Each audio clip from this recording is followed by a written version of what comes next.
नमस्कार दोस्तों, stock market studies में फिर से एक बार आपको बहुत-बहुत स्वागत है। तो आज मैं फिर से आपके सामने कुछ इम्पोर्टेंट्स कंपनी का अपडेट शेयर करने वाला हूँ, तो वीडियो को पूरा लास्ट तक देखिएगा। और अभी तक आपने चैनल को सब्सक्राइब नहीं किया तो ज़रूर कर लीजिएगा, क्योंकि कंटिन्यूअसली इन्फॉर्मेशन और अपडेट्स इसी चैनल के माध्यम से आपको मिलता रहेंगे। तो चलो अभी देख लेते हैं कौन-सा कंपनी है इस वीडियो के अंदर।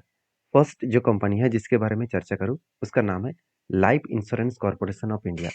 देखिए, life insurance corporation of India जो देखा जाए तो एक इंश्योरेंस इंडस्ट्रीज में सबसे बड़ी एक कंपनी है और सबसे पुराना कंपनी भी है और सरकारी कंपनी भी है, कि इस कंपनी के ऊपर जो प्रोमोटर का होल्डिंग है वो 96% के आसपास है।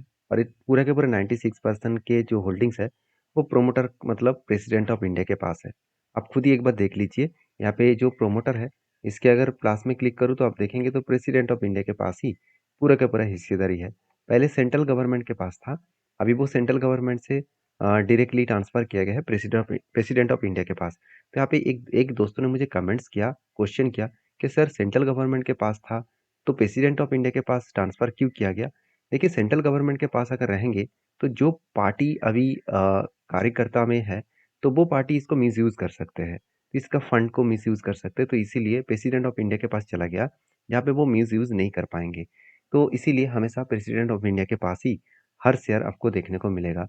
तो कहने का मतलब है कि एलआईसी कोई छोटा मोटा कंपनी नहीं है, बहुत पुराना और सबसे हाई फंडिंग वाला कंपनी है, क्योंकि इस कंपनी का मार्केट कैप 6.5 लाख करोड़ के आसपास है। क्योंकि इसका जो पेयर कंपनी है वो आसपास भी देखने को नहीं मिलेगा, क्योंकि SBI second largest insurance company है, लाइफ इंश्योरेंस कंपनी है। उसके बाद एचडीएफसी है, आईसीआईसीआई लंबार्ड है, जनरल इंश्योरेंस है और न्यू इंडिया एश्योरेंस कंपनी है। तो ये सारे कंपनीज को साथ टक्कर किया जाए तो सारे कंपनीज को अगर जोड़ भी दिया जाए तो भी एलआईसी के मतलब बराबर नहीं होगा। तो सोचिए कितना बड़ा कंपनी है। और बेस्ट पॉइंट क्या है जानते हैं इस कंपनी का? एक भी रुपया डेप्थ नहीं है, एक भी रुपया कंपनी का कर्जा नहीं है। कंपनी के जो प्रॉफिट एंड लॉस है वो देखेंगे तो कंपनी के क्वार्टरली जो रिजल्ट है वो सेल्स पिछले साल की तुलना से इस बार हाईएस्ट सेल्स देखने को मिला। और एक्सपेंस मिटाने के बाद कंपनी इस बार हाईएस्ट प्रॉफिट भी किया। तो अच्छा खासा प्रॉफिट ग्रोथ भी हुआ। कंपनी की प्रॉफिट हाईएस्ट ग्रोथ होने के कारण कंपनी के ऊपर बेस्ट तरीके से सिचुएशन दिखा। देखा जाए तो आज तक की सबसे शानदार तरीके से प्रॉफिट कंपनी इसीलिए जनरेट किया क्योंकि कंपनी के ऊपर एक बात आप ये भी कहेंगे सर पहले तो 15,000 करोड़ का प्रॉफिट हुआ था। आप एक चीज को नोटिस करना, कंपनी का आधा से इनकम से 90,000 करोड़ एक्स्ट्रा पैसा मिला था। आधा से इनकम से पैसा मिला था तो ही इतना प्रॉफिट देखने को मिला था। अगर आधा से इनकम से पैसा नहीं मिला होता तो कंपनी का प्रॉफिट उतना ज़्यादा नहीं देखने को मिलता। तो बाकी इस कंपनी के पास सबसे जो इम्पोर्टेंस पॉइंट है वो है date of stay. Date of stay का जो परसेंटेज है वो एकदम ज़ीरो है। और आरओसी जो है वो देखिए पहले 1500% के आरओसी देखने को मिला था, आज वो 149% के आसपास टोटल आरओसी देखने को मिला है। मतलब बेस्ट तरीके से कंपनी काम कर रहा है। अभी कंपनीज के ऊपर सबसे इम्पोर्टेंट पॉइंट क्या है, एलआईसी के ऊपर जो टेक्निकली चार्ट पैटर्न बना है उसको दिखाने से पहले एक अपडेट मैं आपके साथ शेयर करूंगा। देखिए, SEBI confirms involvement of the LIC employees in fund running of the big clients traders. मतलब सेबी ने एक इस कंपनी के ऊपर एक आरोप भी लगाया था और उस आरोप के कारण शेयर में कुछ दिनों से प्रेशराइज बनता हुआ देखने को मिला। अगर मैं चार्ट को आपके साथ शेयर करूँ, आप ध्यान से देखना, तो पिछले दिनों में एक शेयर के ऊपर प्रेशराइज बनता हुआ देखने को मिला था।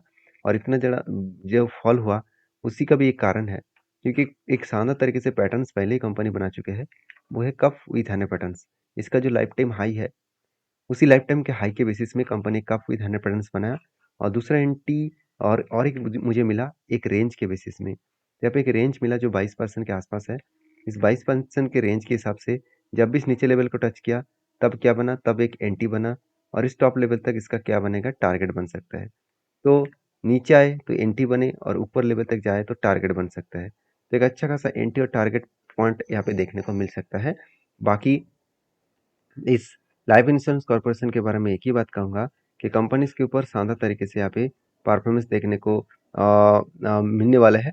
और मैं जो दो टारगेट लेके चलूँ, पहले टारगेट जो है इस रेंज बेसिस में 22% के आसपास टारगेट होगा। और सेकंड जो मेरा कप विद हंड्रेड पैटर्न्स है उसका टारगेट मेरा रहेगा 41% के आसपास। देखिए, मैं कोई आपको ट्रेड नहीं दे रहा हूँ, मेरा खुद का ट्रेड है। आप सिर्फ सारी चीज़ों को सीखिए, आप प्लीज़ इसको बैक टेस्टिंग करिए, आप एक बार आपके वॉच लिस्ट में रखिए। और जब टारगेट होगा उसको मार्किंग जरूर करिएगा। सचमुच इस तरीके से पैटर्न्स में टारगेट बनता है कि नहीं बनता है, आप उसको सबसे पहले सीखिए, उसके बाद काम करिए। ऐसे नहीं कि मैंने टेल लिया, आप भी टेल ले रहे हैं। तो आपके कोई फंड मैनेजमेंट और रिस्क मैनेजमेंट होना चाहिए, तब आप इस तरीके से डिसीजन जरूर ले पाएंगे।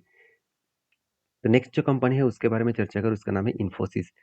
देखिए इन्फोसिस के ऊपर भारी भरकम प्रेशराइज बनता हुआ देखने को मिला। उसके पीछे कारण भी है, जो है यूएस मार्केट। तो यूएस मार्केट से जितने सारे आईटी कंपनीज है उसके ऊपर एक फॉल इसीलिए देखने को मिला क्योंकि यूएस मार्केट से कुछ प्रेशराइज बनता हुआ देखने को मिला है, क्योंकि ज़्यादा से ज़्यादा इसका बिजनेस कहाँ पे चलते हैं। अगर कंपनीज के रेवेन्यूज के बारे में बात करूँ तो नॉर्थ अमेरिका में ही कंपनी 69% के आसपास बिजनेस कर रहा है। तो ओवरऑल बात करूँ नॉर्थ अमेरिका में ही कंपनी के 70% के आसपास बिजनेस चला है, जहाँ पे यूरोप में 25% और रेस्ट ऑफ वर्ल्ड में 5% के आसपास बिजनेस हो रहा है। तो अलग-अलग जगह पे इस तरीके से सिचुएशन बनता हुआ देखने को मिले, जिसके चलते कंपनी के ऊपर नॉर्थ अमेरिका में ज़्यादा से ज़्यादा बिजनेस हो रहा है, जिसके चलते कंपनी के ऊपर एक प्रेशराइज़ बनता हुआ देखने को मिले। तो वो प्रेशर कहाँ पे बना आप देखेंगे, तो बहुत पहले से मैं एक एंटी यहाँ पे लेके बैठा हूँ। वो कुछ एंटी इस तरीके से बना, एक शोल्डर कम हेड कम शोल्डर बना, और शोल्डर बनने के बाद फाइनली क्या हुआ, ब्रेकआउट हुआ।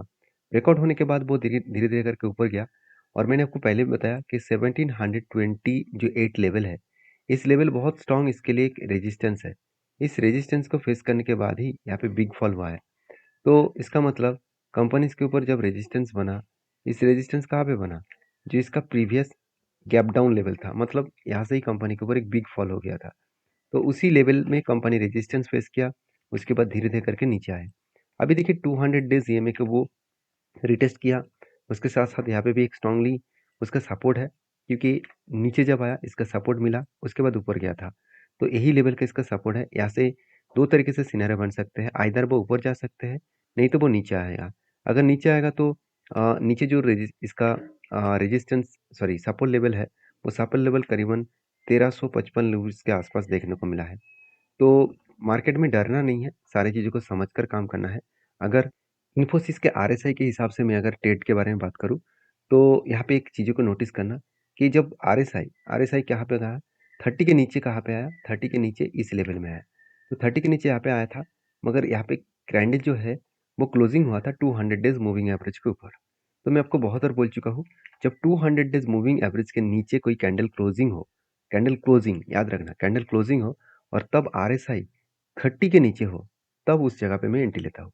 तो फाइनली कहाँ पे हुआ, यहाँ पे जो ग्रीन कैंडल दिखा, तो वो 200 डेज ईएमए के नीचे क्लोजिंग है। मैं थोड़ा सा जूम कर देता हूँ, आप देखेंगे कि यहाँ पे क्या हुआ, यहाँ पे 30 के नीचे आरएसआई भी आया, और उस जगह पे क्लोजिंग 200 डेज के नीचे हुआ। तो इस जगह पे मेरा एंट्री बना है, और मैं टारगेट कहाँ तक रखूंगा, जो आरएसआई अगर 70 के ऊपर गए तो मैं एग्जिट जरूर करूंगा। तो इस तरीके से पैटर्न्स को फॉलो अप करना, बहुत बार इस तरीके से पैटर्न्स में मुझे प्रॉफिट मिला है, इसीलिए मैं आपके साथ इसको शेयर किया हूँ। तो प्लीज़ बैक टेस्टिंग करिए। आपको बैक टेस्टिंग करेंगे तो आपको बहुत जगह पे इस तरीके से ट्रेड मिलेगा, क्योंकि यहाँ पे भी मुझे ट्रेड मिला था, जो 50 दिनों में 15% के आसपास टारगेट मिला, और पहले यहाँ पे भी एक ट्रेड मिला था, जो 88 डेज में 14% के आसपास टारगेट मिला था। तो इस तरीके से बहुत सारा बैक टेस्टिंग मैंने किया, और बैक टेस्टिंग के जो नतीजा मुझे देखने को मिला, आप खुद ही भी जाकर भी चेकआउट कर सकते हैं। तो बाकी इन्फोसिस के ऊपर आपकी क्या राय है, जरूर कमेंट्स करना। नेक्स्ट जो कंपनी है उसका नाम है बिरला सॉफ्ट। देखिए बिरला सॉफ्ट लगातार लगातार एक हाई ग्रोथेबल कंपनी बनते चले जा रहा है, क्योंकि कंपनी बहुत छोटा था जब से इस कंपनी के ऊपर मैं स्टडी कर रहा हूँ, और आज कंपनी 20,000 करोड़ के आसपास बन चुके हैं। मतलब एक semi small cap type company है, और कंपनी धीरे धीरे करके आगे बढ़ते चले जा रहे हैं, क्योंकि बिजनेस भी बढ़ रहा है। क्योंकि कंपनी के परफॉर्मेंस के हिसाब से बात करूँ तो कंपनी का आरओसी आरओई एवरेज लेवल के आसपास है। पी रेशियो देखा है तो industries P ratio same to same है, कर्जा कोई भी नहीं है, इनकम जबरदस्त है। सिर्फ इनकम एक साल में नहीं, कंपनी हर साल में कंपनी के सेल्स बढ़ाते चले गए, एक्सपेंस को मिटाया, और नेट प्रॉफिटेबिलिटी, जो एक टाइम कंपनी 16 करोड़ का लॉस हुआ था, वो आज बेस्ट प्रॉफिट में है, और सबसे हाईएस्ट प्रॉफिट में है। ये भी बताया जा रहा है कि नेक्स्ट क्वार्टर में भी कंपनी का रिजल्ट बहुत शानदार आने वाला है, क्योंकि उसका एक झलक आपको यहाँ पे देखने को मिलेगा। क्योंकि पिछले साल में से 332 करोड़ के आसपास प्रॉफिट हुआ था, इस बार वो प्रॉफिट टोटल एवरेज करके दिखा रहा है 556 करोड़ के आसपास। मतलब इस बार भी कंपनी का अच्छा खासा प्रॉफिट को देखने को मिलेगा, क्योंकि अर्निंग पर शेयर भी 20 रुपीज़ के आसपास देखने को मिल रहा है। तो हायर चांसेस है कंपनी के ऊपर एक अप टाइम जर्नी देखने को मिलेगा। तो बहुत सारे लोग मुझे क्वेश्चन पूछते रहते हैं, सर Q4 का रिजल्ट, कोई भी क्वार्टर का रिजल्ट आने के पहले से ही शेयर भागते क्यों चले जाते हैं।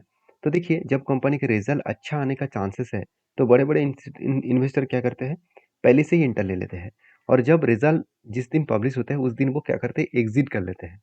तो उस दिन आप खुद ही देख लेना, रिजल्ट अच्छा होने के बाद भी गैप अप में ओपन होगा, उसके बाद धीरे-धीरे करके वो नीचे नीचे आकर क्लोजिंग हो जाता है। क्यों? क्योंकि बहुत सारे लोग वहाँ पे एग्जिट कर लेते हैं।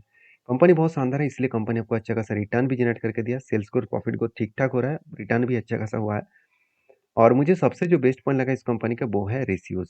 एक टाइम इसका रेशियोज़ 130 दिन के ऊपर चला गया था, आज सिर्फ 56 दिन के अंदर कंपनी के हाथ में पैसा आ रहा है। मतलब जो कस्टमर को वो सर्विसेज़ दे रहा है, वो पेमेंट सिर्फ 56 डेज़ के अंदर-अंदर ही कर रहा है। तो कंपनी इसके ऊपर फोकस रखिए, क्योंकि कंपनी का जो टेक्निकली चार्ट पैटर्न बना, तो बहुत स्ट्रॉन्ग टेक्निकली चार्ट पैटर्न बना, और मुझे लग रहा है यहाँ से बाउंस बैक करने का चांसेस है, क्योंकि लंबा जर्नी होने के बाद एक कंपनी यहाँ पे रिटेस्टमेंट किया था, उसको ब्रेकआउट किया, रिटेस्ट किया, फिर से वो ऊपर जाने का कोशिश करेंगे। अभी देखिए, पहले भी इस तरीके से सिनेरियो बना था, लंबा जर्नी हुआ, कंपनी इसके ऊपर लंबा जर्नी होने के बाद क्या हुआ, नीचे आए, इस लेवल को वो रिटेस्ट किया, और फाइनली देखिए इस लेवल को ब्रेकआउट जब किया, बड़ा सा एक धमाका परफॉर्मेंस हुआ। तो उसी तरीके से नज़रिया फिर से एक बार देखने को मिला है। हाँ, यहाँ पे आप कहेंगे, सर क्या अभी फ़िलहाल के लिए ट्रेड लेना ठीक रहेगा? देखिए, मैं ट्रेड यहाँ पे ज़रूर एक लेने वाला हूँ। मुझे एक थोड़ा-सा कन्फर्मेशन कैंडल चाहिए, हाई वॉल्यूम के साथ एक कन्फर्मेशन कैंडल चाहिए इसके ऊपर, तो मैं ज़रूर कुछ डिसीज़न यहाँ पे ज़रूर लूँगा। बाकी आपकी क्या राय है, ज़रूर कमेंट्स करना। वीडियो अच्छा लगे तो प्लीज़ लाइक करना। तो मिलते हैं नेक्स्ट वीडियो में, तब तक के लिए धन्यवाद।